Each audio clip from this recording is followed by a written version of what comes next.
was born in California. Now I live in New York. And between Superstorm Sandy here and the raging wildfires and the record droughts there, it's impossible to ignore global warming. It worries me a lot. So when I get a chance to meet a top energy executive whose company burns a lot of coal, oil, and gas, I'm eager to ask him some tough questions. The single largest source of carbon emissions in the United States, in the world, comes from power plants. And we own power plants. David Crane is the CEO of America's second largest energy generation company, NRG. When it comes to climate change and carbon emissions, so many people would say you're the bad guy. We make enough power to light up 40 million American homes. But in order to do that, right now, we're emitting about 60 million tons of carbon into the atmosphere a year. We're the bad guy because we're keeping the lights on in everyone's home. And this is the way the lights have been kept on for the last 100 years. And so. But then he tells me something I wasn't expecting.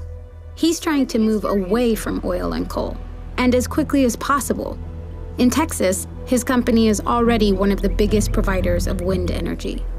So then is your interest in sustainable energy purely personal and moral, or do you see, does it make business sense? Oh no, it makes total business sense. You know, when we started, we sort of looked around to our left and to our right, thinking that, you know, ours is a pretty competitive industry where all our competitors are gonna be there and we have to fight them.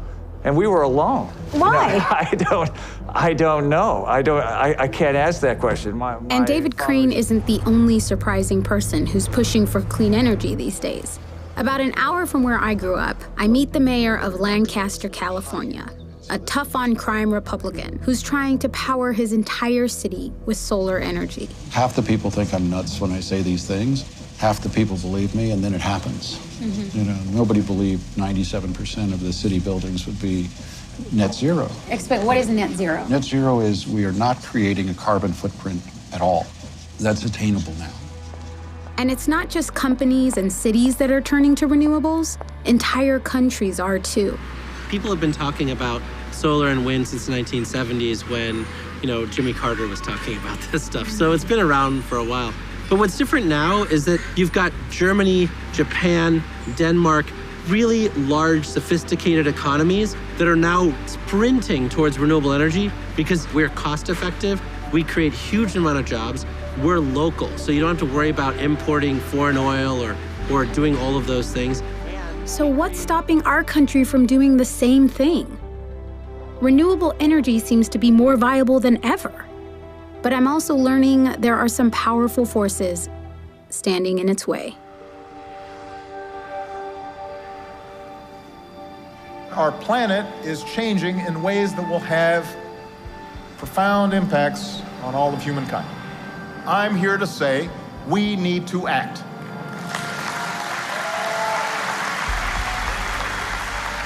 On a hot day last summer, the president laid out a new, more aggressive plan to rein in climate change. These are facts. Obama claimed to see a path forward from the dirty energy of the past to the clean energy of the future. But the energy source the president talked about the most wasn't wind or solar or even nuclear. It was natural gas. We're also producing more cleaner burning natural gas than any other country on Earth. He called it clean, affordable, and critical to stopping global warming. It can also help reduce our carbon emissions. These days, a lot of people are saying that natural gas is the solution to both our energy and climate woes. But I discovered that a handful of scientists have some problems with that claim, including one who used to work for the gas industry. The industry really wants the American people to believe. They really want the President of the United States to believe. They want all the state regulators and state legislators to believe what they're saying, which is shale gas is our savior. Merry Christmas, America. It's going to make us energy independent, energy secure. It's going to keep prices low. It's going to kill coal. Well, all those things depend upon shale gas being clean. And we questioned that.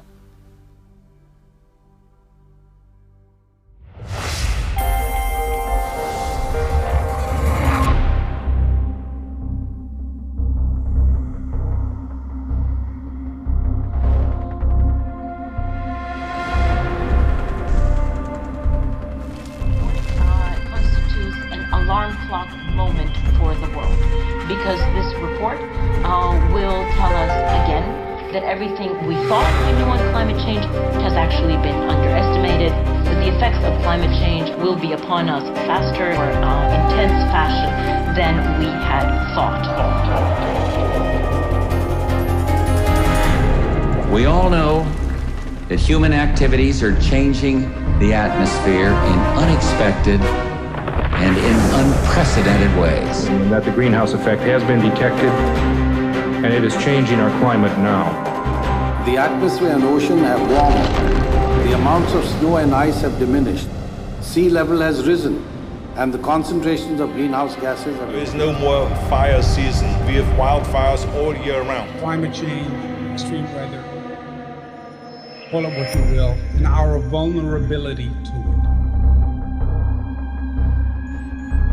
12 years of drought has left the landscape bone dry. We got any patriots in the crowd? A new scientific report has determined the last decade was the warmest on record. Our world is changing faster and more dramatically than ever before.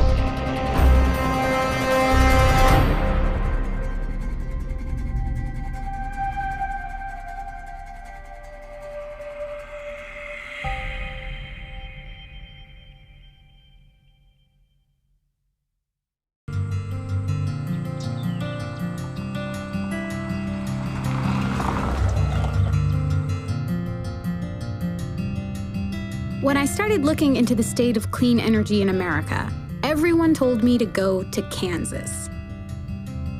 To the Native Americans who once lived here, Kansas means people of the South Wind. They say that in some parts of the state, it never stops blowing. Today, more and more people in Kansas are trying to harness that natural resource. Wow, look at that. It's huge. I'm here to meet with one of the pioneers, a rancher named Pete Farrell. I used to cuss the wind. There were days I'd come in with a headache from having to clamp my hat on so tight over my head. So at what point did your relationship to the wind change? It was out of strategic necessity. I realized a number of years ago that I was going to join the Old Dead Ranchers Society. That's where you work 24/7, 365 days a year until you fall over dead. And then a bunch of people gather around and congratulate you for what a fine job you did. Yeah, boy, he put away the hours, didn't he? And I've seen guys just work themselves into the grave, and I decided I didn't want to be a member of that society. I wanted to find a different way. But when he first put up these turbines, he had no idea they would end up saving his ranch when disaster struck. The worst drought in decades is causing pain across more than half the nation. Today, the U.S. Department of Agriculture reports almost half of all the nation's counties have been declared disasters because of this year's drought. We've had droughts before. We could measure them in months. So the first time in my life that I got to experience a 3-year drought. And a drought is like a piece of sand you can never get out of your eye. It's always there. It always reminds you every day when you look out and you see the landscape dying. I don't know what my fellow ranchers, well, I do know what they're doing. I know they're quitting.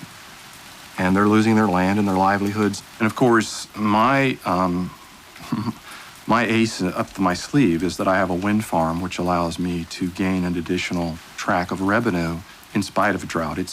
Wind is my best cash crop in a drought because wind blows even during a drought. So Pete, talk to me about the history of this ranch. How long have you been here? My great-grandfather founded this ranch in 1888. This is where he spent his final years. He built this house as a 70-year-old just 5 years before he died. This very house? This very house, built 90 years ago by him.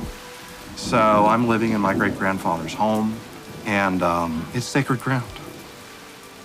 Pete says that at first, people were skeptical of his wind turbines. But a few years after he put them up, the whole state got behind wind energy in a big way. Kansas passed a law requiring that 20% of all electricity come from renewables by 2020. Now, more than half the states in the country have similar laws. They're known as renewable energy standards. And it's thanks in part to these laws that in 2012, wind and solar in the US grew faster than any other energy source, faster than coal or even natural gas. Kansas now has enough turbines to power nearly 1 million homes. And it's not just lefties who are happy about this. Kansas's Republican governor, one of the most conservative in the country, is a huge supporter. If we do this right, we will see the development of a renewable energy corridor throughout the state of Kansas that will provide jobs for rural Kansas and clean energy for the world. I want Kansas to not only be known as the wheat state, but also the renewable state, and we can do it. But not everyone is happy about all the growth in renewables. And some groups are working very hard to convince people that wind and solar are a bad bet. We are at the World Series of Poker in the Rio Hotel and Casino. Probably about 2,000 players, mostly poker professionals, a few amateurs like myself. The game, it's so complex. There's patience, self-control, self-discipline. Then it's really important to be able to read people, understanding, who they are, how they're playing. And for my job as an analyst for energy and environment issues and policy, like I would at the poker table, I need to know all the data, I need to know all the studies, I need to discern what each piece of data or study means, fit it into the overall picture. The mere notion that climate is changing does not mean A, that we're facing a crisis, or B, that we need to do something about it. James Taylor spends much of his time on the road. Good morning. Going from state to state to state, trying to shut down any government efforts to promote renewables. I've been to most of the state capitals to meet with legislators or state officials or to testify. For today's hearings, would you prefer that I emphasize more the economics, more the environmental issues? Emphasize the economic side. I don't think we're going to win the environmental argument. These are where the battles are fought regarding global warming and all sorts of other issues. The objective fact is that renewable power is substantially more expensive than conventional power. Natural gas, regarding the 6 principal pollutants tracked by EPA, natural gas cuts those pollutants by 90+%. It's essentially an emissions-free power source. You are almost a wholly owned subsidiary of ExxonMobil, are you not? Well, that's what the global warming alarmists of the world would like you to believe. Taylor seems to be part of a vocal minority. I find a Gallup poll saying that 3 out of 4 Americans want the country to push harder on wind and solar. Why is Taylor so intent on stopping that? You'll win them back, don't worry. Trust me. Who is this guy?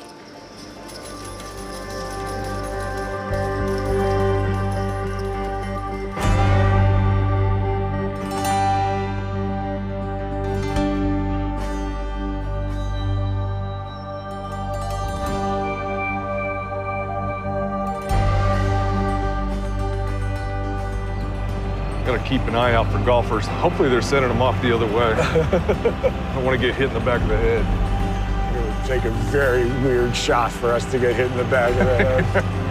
I'm a columnist for the New York Times, and I write a lot about climate change. In the last few years, there's been growing excitement about natural gas as a clean alternative to coal and oil. And in cities like Fort Lupton, there's another reason to be excited. All the money that's flowing. This is an oil and gas operations area. It's within 400 feet, 300 feet of residential homes on the golf course. No complaints, no problems. This is the way it is, and people are okay with that. If there were any complaints, I can guarantee you that they'd be calling the mayor. So I would be able to, I'd be hear that. Yeah. When I first got elected, we were having foreclosures left and right, just like it was across the country. 2008, 2009. Yeah. And when I got in, the oil and gas came. And when that came, we started adding jobs. And so it made a huge difference. I mean, everybody's up at least 20% in their business, 20 to 30%. We're the Saudi Arabia of natural gas. Just a few years ago, America's energy future looked uncertain. Then fracking came along. It's an intensive process where millions of gallons of water and chemicals are injected underground to break up the rock and free countless tiny pockets of natural gas. For the first time, fracking made it possible to extract the gas from a type of rock called shale. Around the same time, massive new shale formations were discovered. Suddenly, America had a new domestic energy source, worth more than $10 trillion. Soon, we are fracking at an almost inconceivable rate, drilling more than 35,000 new wells a year.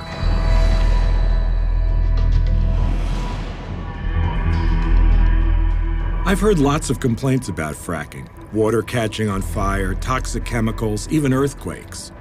But to me, it seemed like maybe the pros outweighed the cons. Natural gas, I learned, produces just half as much carbon dioxide as coal. And when it comes to climate change, that's a big difference. But not far from the natural gas fields of Fort Lupton, a scientist was making a surprising discovery that would challenge the conventional wisdom about natural gas.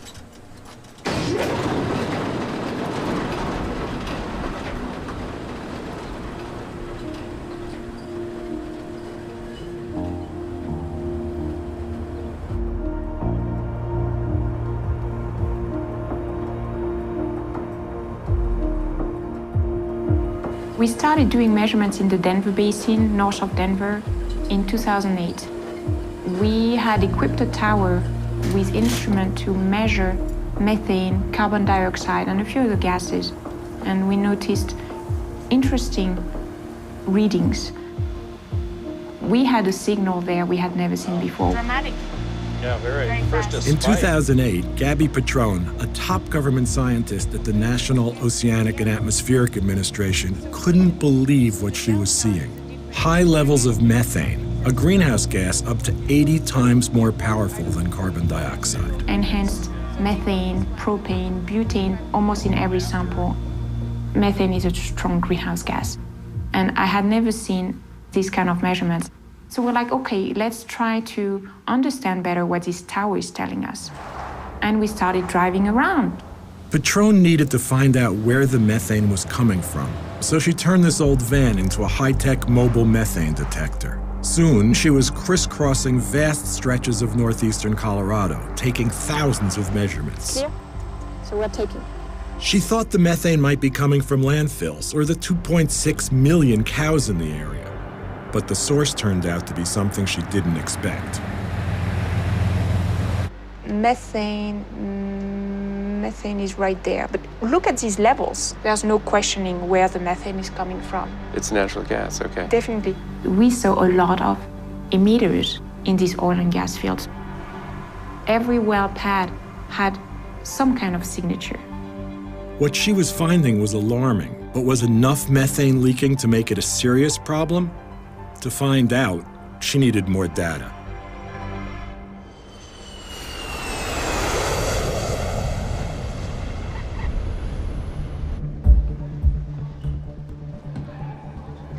James Taylor is a senior fellow at the Heartland Institute, a libertarian think tank. They promote right-wing views on all kinds of issues, but what they're really famous for is denying man-made climate change. Right now, Taylor's focus is trying to repeal renewable energy laws all over the country. But how does someone like him influence legislation in dozens of states? I find out Taylor is working with a powerful group called the American Legislative Exchange Council, or ALEC. The name sounds dull, but ALEC's members have included some of the biggest fossil fuel companies in the world, as well as thousands of mostly Republican state legislators. Together, behind closed doors, they write bills that the legislators then take home to their individual states and try to get passed. ALEC boasts that more than 100 of its bills become real laws every year. Arizona's harsh immigration law started its life as an ALEC bill. So did the controversial Stand Your Ground law that was enacted in more than 24 states. And we're going to the state capitol, please. And then there's the Electricity Freedom Act, co-written by James Taylor. It seeks to repeal renewable energy standards all over the country. Today, he's in Kansas. Many states are on the verge of rolling back their renewable power mandates. They're very close, especially since the fracking revolution, where we've been able to produce more natural gas. And oftentimes, when one state takes that first step, that enables others to follow. I think Kansas is going to be one of those states that is going to set the tone in the next few years. And with Heartland and ALEC at his back, Taylor has direct access to lawmakers across the country. So my friends Dennis Hedke and Forrest Knox here in the Kansas legislature, we share ideas on a frequent basis, and we're meeting together to discuss those issues. Good to see you again. Dennis Hedke is the chairman of the House Energy and Environment Committee and a member of ALEC. He's trying to put a stop to Kansas's renewable energy mandate with a bill inspired by Taylor's Electricity Freedom Act. These renewable power mandates here in Kansas and elsewhere, they're requiring you to dismantle power plants that are in existence. Electricity demand, it's only growing at about 1% per year. So if you're to get to 20% by 2020, it means you have to take out existing perfectly good power facilities in order to build more of the wind and solar to make the 20%. A lot of folks really just can't handle the truth. That's the way it is, but we've got to try our best. Yeah, that's a great point. Heartland introduces me to ideas and concepts that I wouldn't generate on my own. They have studied the issues in significant detail, and so they make recommendations to policymakers like myself. So that's the value to me, is it saves me time, big savings of time. Anything I can do to help in terms of providing information or reaching out to people, just let me know. Happy to do it. Yeah. Thank you.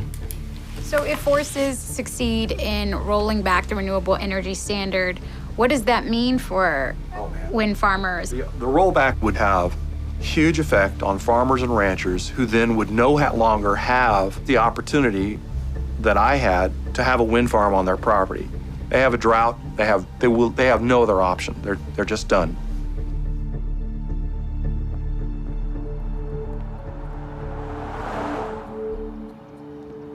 Around the same time that Gabby Petrone was driving her van across Colorado, another scientist at Cornell University in New York was starting an investigation of his own. Of course, we want to make sure that we're accounting for all the methane that might be flowing into the volume over that area. Tony Ingraffia is a professor of structural engineering and an expert in rock fracture mechanics. He spent many years consulting for the oil and gas industry, but now he's one of the industry's biggest critics. It all started a few years ago when he decided to take a closer look at what happens to natural gas when it leaks into the air. Natural gas is essentially methane, CH4, the simplest of all of the hydrocarbons. It's colorless, it's odorless, it's tasteless. Methane, when it's burned, produces less carbon dioxide per unit of energy produced than coal or oil. It's less dirty. It's less dirty than coal or oil, by far. No question about that. But the problem with methane is that if it gets into the atmosphere without being burned, it becomes a very potent greenhouse gas, worse than carbon dioxide, by far. How many times worse? Ask this question. I put a pound of carbon dioxide in the atmosphere, I put a pound of methane into the atmosphere. If you wait 20 years, methane is anywhere from 72 and 105 times more potent than carbon dioxide. Wow. So you'd have to leak 80 pounds of carbon dioxide to do the same harm as 1 pound of methane. It makes for a thicker blanket than an equivalent amount of carbon dioxide. Makes the Earth's atmosphere a better greenhouse. Therefore, we have to make sure we don't leak very much methane. Any leaks make natural gas less clean than advertised. And the more it leaks, the dirtier it gets. The question is, how much methane can leak before natural gas starts to get as bad as coal, the dirtiest fossil fuel? Most experts say the threshold is about 3%. As long as no more than 3% of the natural gas we produce ends up leaking into the atmosphere, it's not necessarily good, but it's still better than coal.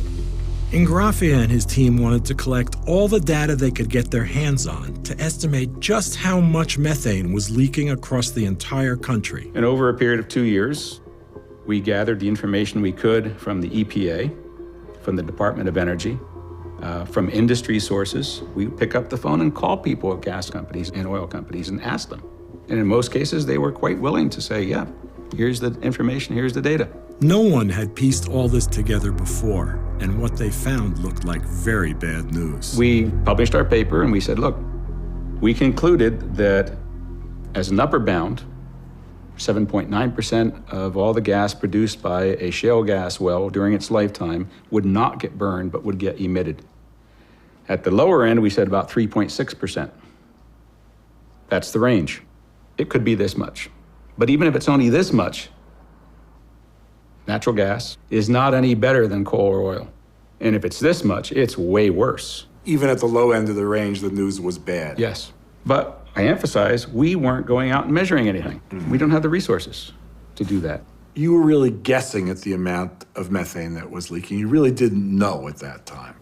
We really didn't know, but I object to the word guess. We were using best available scientific estimation methods to estimate, but we didn't know. We don't know now. No one knows. Even so, the natural gas industry maintains that the leak rate is only about 1%. And they didn't take kindly to Ingrafia's results. As I investigate the future of wind and solar power in America, I'm realizing that many of the biggest decisions aren't made in Washington, D.C. They're made in state houses, like this one. This is where James Taylor has been focusing his energy, trying to convince local lawmakers that renewable energy is too expensive. Today, I'm meeting Kimberly Swati. She's a consultant for the wind industry here in Kansas, and she's been on the front lines of this local battle. So one of the biggest things that I hear is that if my state decides to switch to wind or solar, ultimately I'm gonna end up paying for it. My utility bill is gonna go through the roof. Is that true? We have seen in the last several years, as the utilities have bought more renewable energy and they've integrated onto their system, the price impact has been de minimis, is what they say. 0 to 1.7% impact. So not in Kansas. Your rates will not go up in Kansas. It's no surprise that Swati would say good things about wind, but a report by the state of Kansas itself backs her up. And while it's true that in some states, renewable energy isn't as cheap as fossil fuels, prices are falling incredibly fast. Wind and solar dropped by more than 50% just between 2008 and 2012. And here in Kansas, wind has also generated tens of millions of dollars for landowners, brought in billions in investment, and helped create over 12,000 jobs. The forces that are interested in pulling back are primarily external forces. And who are they? We've seen organizations like the Heartland Institute has come into Kansas and put out information that is misleading about the cost of wind and renewables. And what is it that they're saying about the cost of renewable? They're saying that renewable energy costs a lot more than what it really does in Kansas. And I'm 7th generation Kansan, and this is a very important place for me. We have good things happening here right now. And it's very frustrating to see people come in and provide information that's not accurate for our state to try and undermine policies that have absolutely worked for our state.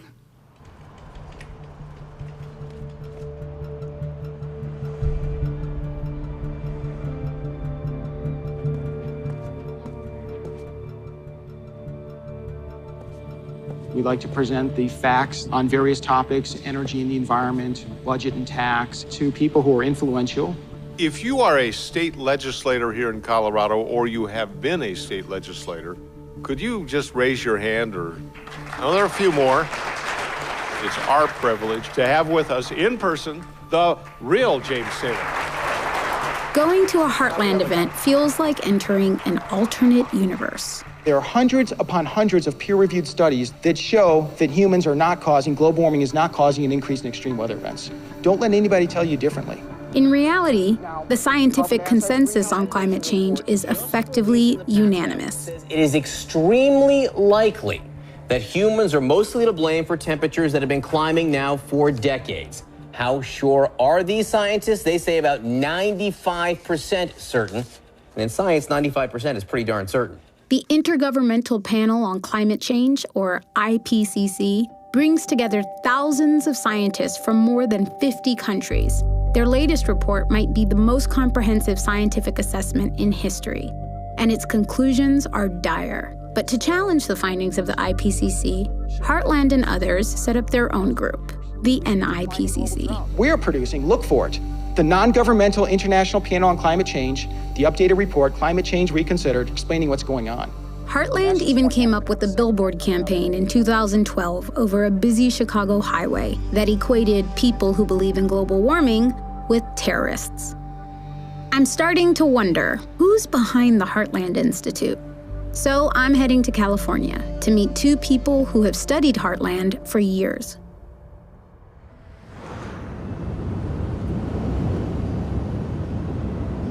I'm on my way to meet with Mark Bowling, a top executive with Southwestern Energy, the 5th largest natural gas producer in the nation. I want to ask him about Dr. Ingraffia's paper, which estimated that more than 3% of all the natural gas produced in the U.S. is leaking. We are not going to let those profits go up in the air. So that's part. I'm not sure whether that's the real answer to your question, but it's from our perspective. From industry's perspective, we said, well, of course it can't be that high. We'd be fired if we allowed our leak rate to be that high. It's obviously a touchy subject because he's the only industry official who would agree to talk on camera. And he wants to show me how preventing leaks is just smart business. That's where we capture all of the gas from the minute that it comes back from a hydraulic fracturing flowback and put it right into the sales line. Several years ago, Southwestern started doing what it called green completions to capture gases, including methane, that would otherwise escape into the air. The old way we used to do it, like this. We would vent probably 16 million cubic feet of gas on average from each well that we are now capturing. Multiply that by the amount of money you make per 1,000 cubic feet, it pays for itself. So you're making money on it because you're selling the 16 million cubic feet that you're capturing from Absolutely. This. Air combined with fresh snow, and you kind of had the... Bowling says Ingraffia's research just focused on the dirtiest wells. When I looked at some of the assumptions they used to come up with their numbers, then I go, oh, well, the study lost credibility with me in that regard. And the kind of work that was put into it wasn't what it should be to come out and make those statements like, hey, natural gas is dirtier than coal. That just didn't seem right to me. After talking to Bowling, I try to find out how many other companies are actually doing green completions. No one seems to know, not even the government. Nevertheless, when it comes to methane leaks, the government more or less agrees with the industry estimates. The Environmental Protection Agency says the leak rate is just 1.5%. Well below the 3% threshold. I wanted to find out how they get that number, but for some reason the EPA declined to talk to me on camera.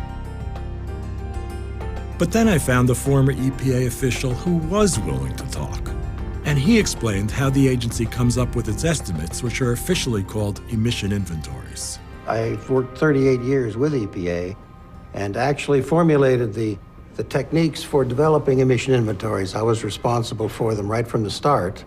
They're of necessity guesses. That's because the EPA doesn't do comprehensive measurements. As crazy as it sounds, when the EPA says methane emissions are going down in the U.S., they're pretty much taking the gas industry's word for it. All these emission inventories, by the way, are derived from industry-supported data. So when EPA publishes estimates of methane, of leaks of methane, that data is coming from industry. Right. Is it all independently verified? No. You know, Mark, in my experience, developing and maintaining emission inventories nationally for many years, every time we looked further, we found more emissions. And every time there was some sort of large growth in a particular industry, there were unforeseen emissions. And we're in the same situation today, certainly with the gas drilling that's going on now. The extensiveness of it is unbelievable. But EPA's recently lowered their estimate of methane leak rate. Well, where did the data come from? Data came from the industry. Right. Now, that's like Farmer John sends the fox out to say, how many chickens do I have? And he comes back and says, you got 10 less chickens this year than you had last year. Yes. It seemed like everyone was guessing about methane leaks. But in Colorado, Gabby Patron's research was finally yielding some concrete results.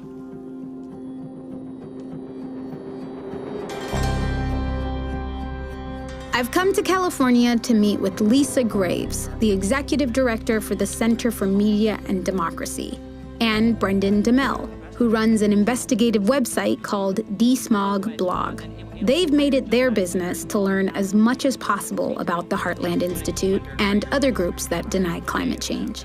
Heartland has this storied history of attacking climate change. They've sort of molded their position to fit the times. Originally, they started out as outright deniers, saying it's not happening, it's a hoax. When the science was clear, they sort of shifted to, well, if it's happening, it's not that big of a deal, to actually it might be good for us, it might be beneficial. And that's where James Taylor really, his position is that global warming will be beneficial for humans. The scientific evidence is really against them, but they say things so boldly and stridently that makes some people believe that they must be telling the truth.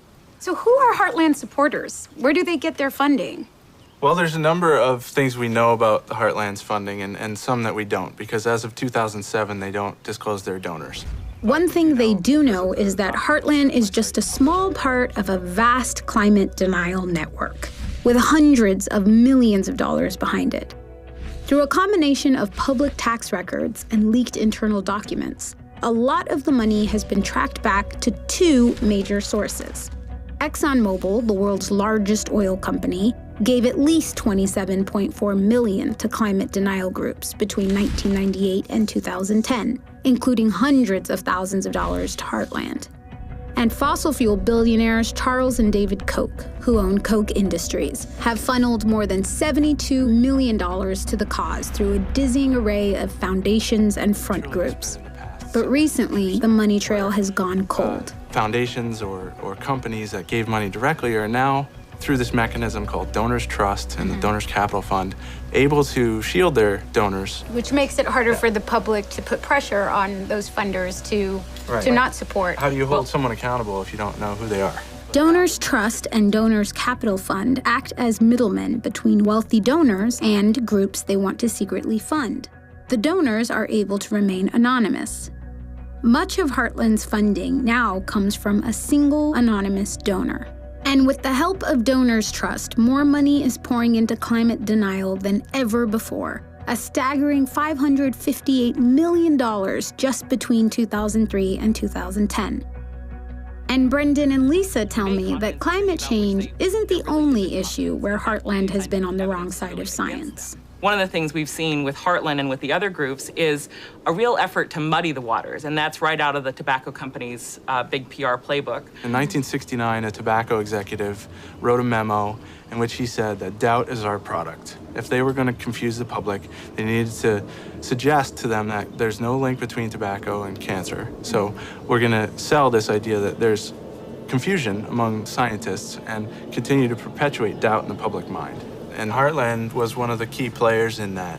In the 90s, with funding from Philip Morris, Heartland tried to discredit the science linking secondhand smoke to cancer.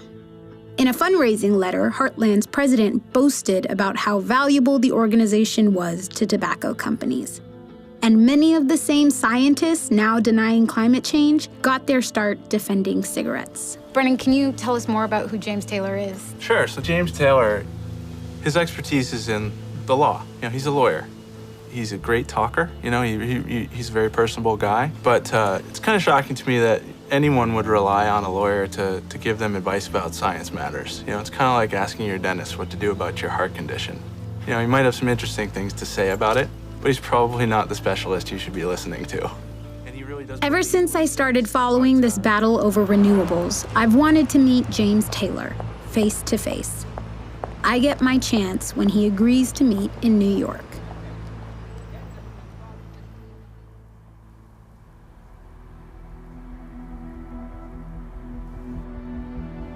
After more than 2 years driving around collecting samples, Gabby Patron had a wealth of data showing leaks throughout the entire natural gas system in the Denver Basin. What'd you do with that information? Where did that go? We wrote a paper and we estimated at the time that on average 4% of the gas that was extracted from the ground ended up in the atmosphere instead of in the pipeline. You're showing a leak rate that's much, much higher than EPA estimates and 4 times as high, minimum of 4 times as high as what the industry says there is. That's right. I mean, this is real information produced Right. by scientists using real instruments. And peer-reviewed. I mean, peer-reviewed, impartial, etc. You present this information to the industry and they say what? they have a lot of questions. I don't think that everybody's happy with what we found. Here was an independent study produced by top government scientists suggesting that, at least in the Denver basin, natural gas is far from clean. Not surprisingly, the industry argued that Patron's results were just an outlier, a single snapshot of a vast natural gas system.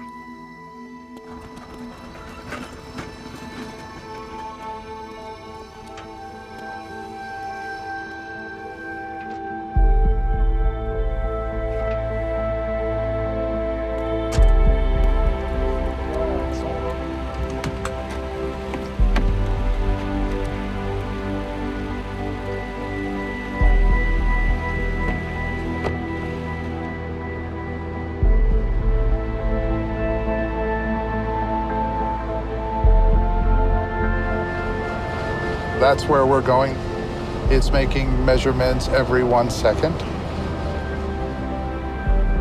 Practically, as soon as we started to leave Vernal, it went up. Yeah, it's starting to go up. The Uinta Basin in eastern Utah is home to thousands of natural gas and oil wells, and not much else. I'm here with a team from Picaro, a company that's working on cutting-edge technology for measuring methane emissions. Normally, these guys are hired by the gas companies themselves to find and fix leaks. This time, though, they're heading out on their own dime. They want to know if the methane problem could possibly be as bad as Patron's numbers suggest. And to find out, they brought the big guns, equipment that's 1,000 times more sensitive than what most companies use to detect methane. The blue dots are natural gas wells? Yes, or natural gas facilities of one type or another. It's insane. We're driving down this road, and we took that right turn, and then within minutes, at first it doubled, now it's sitting close at to triple of it. Yeah, that's correct.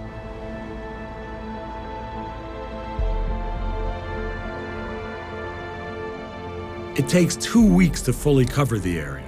They find leaks everywhere. There's so much gas in the air that methane readings are sky high over the entire 700 square mile basin. I was surprised by what Gabby Patron showed me in Colorado. It's starting to look like Utah is even worse.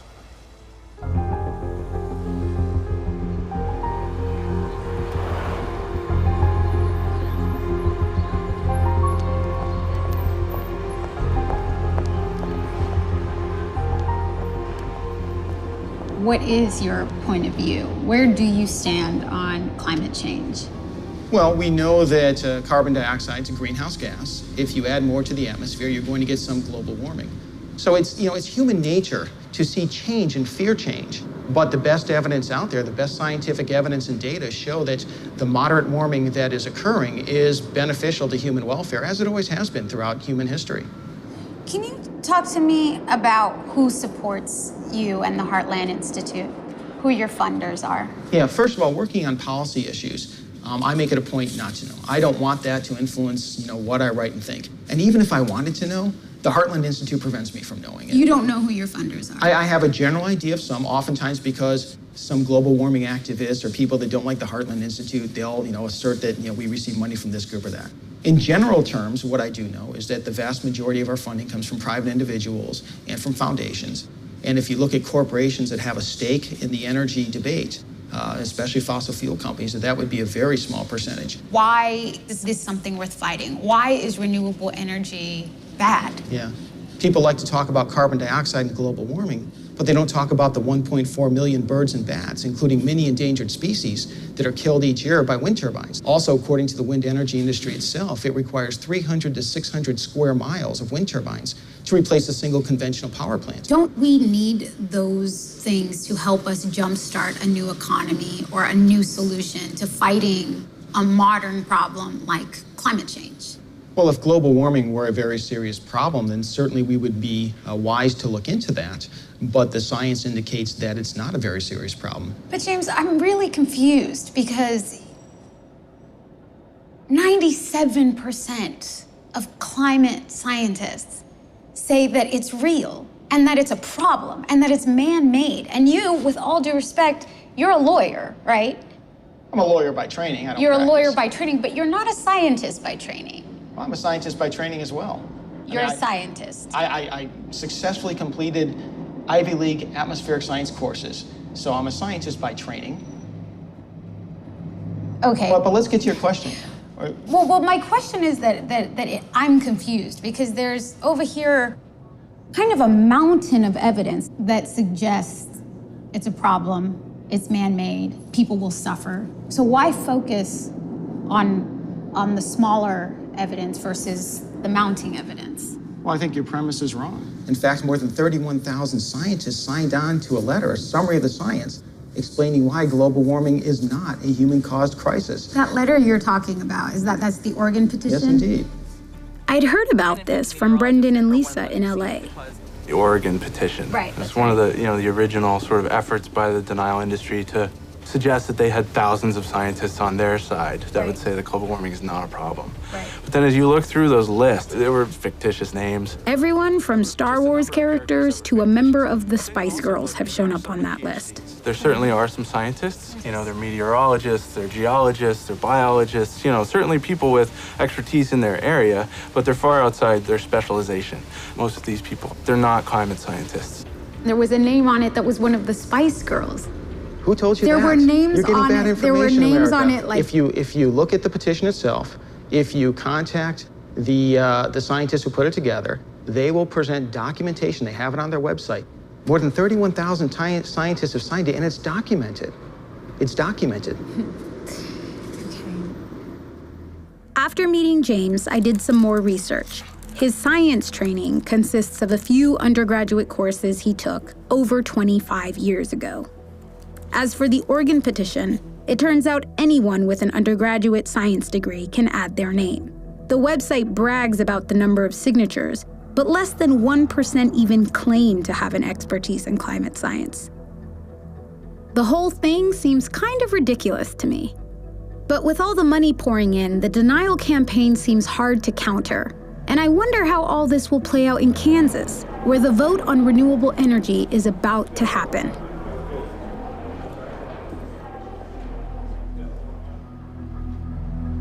When we got to Utah, I was shocked.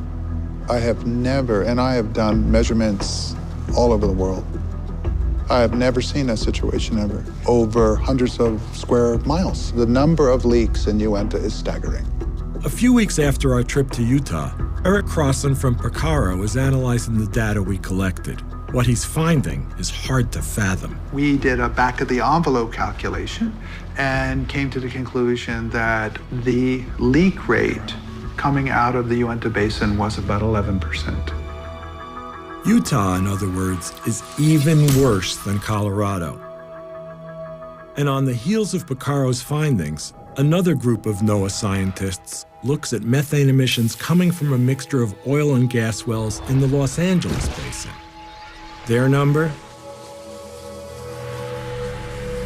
17%.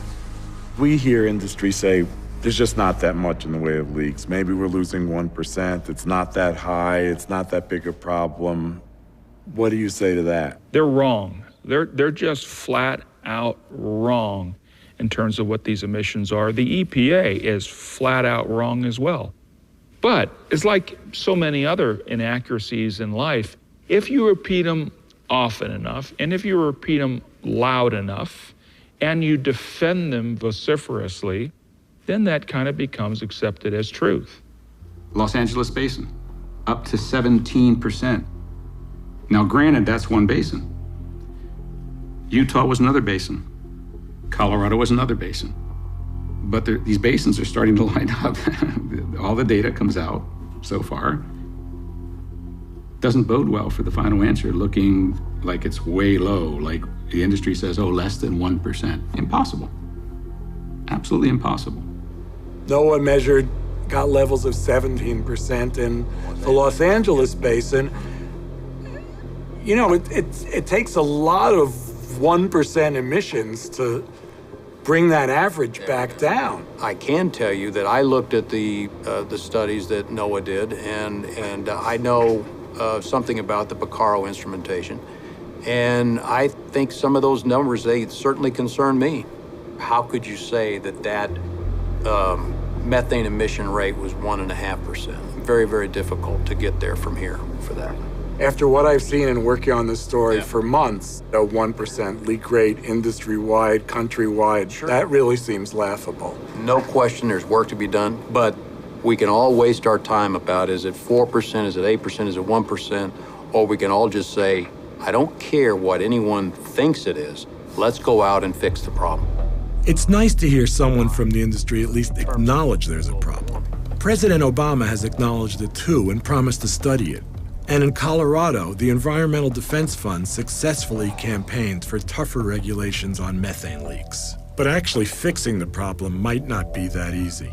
Some say technology like the kind I saw at Mark Bowling's facility is the answer. And a study last year by the Environmental Defense Fund showed that these so-called green completions can help quite a bit. But in Colorado, where more and more wells are doing green completions, Gabby Petrone still hasn't seen methane emissions go down. Then I started thinking about all the places across the country where gas can leak. Not just the hundreds of thousands of wells, but a pipeline system 1.5 million miles long, with tens of thousands of compressor stations, countless valves, and corroded pipes running under towns and cities everywhere. Even under the very city where the future of natural gas will be decided.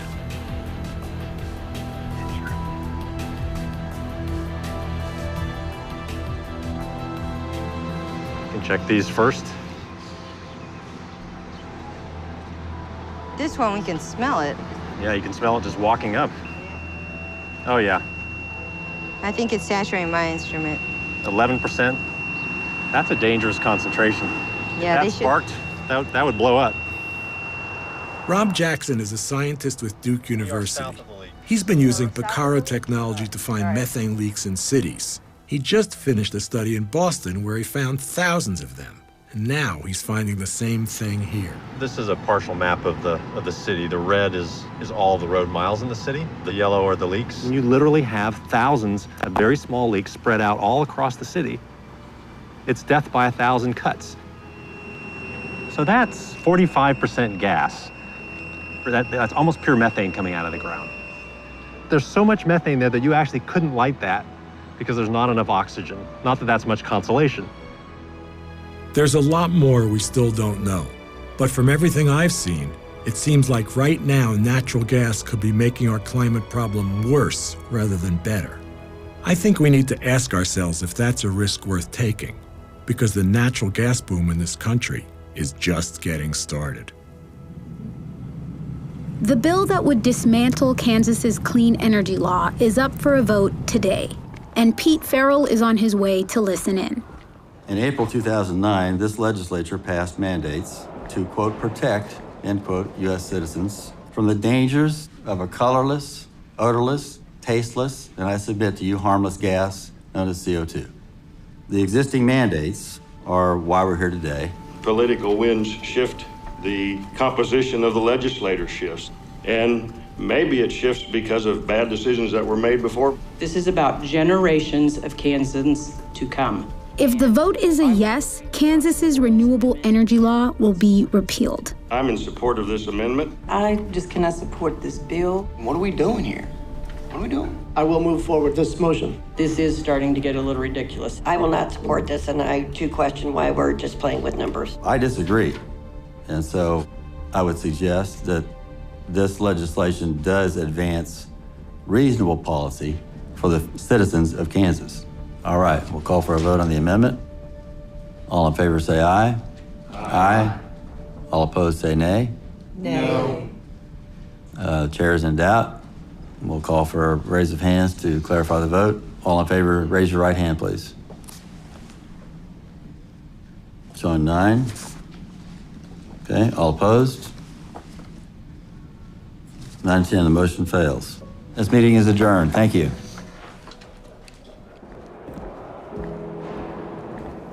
We survived by one vote.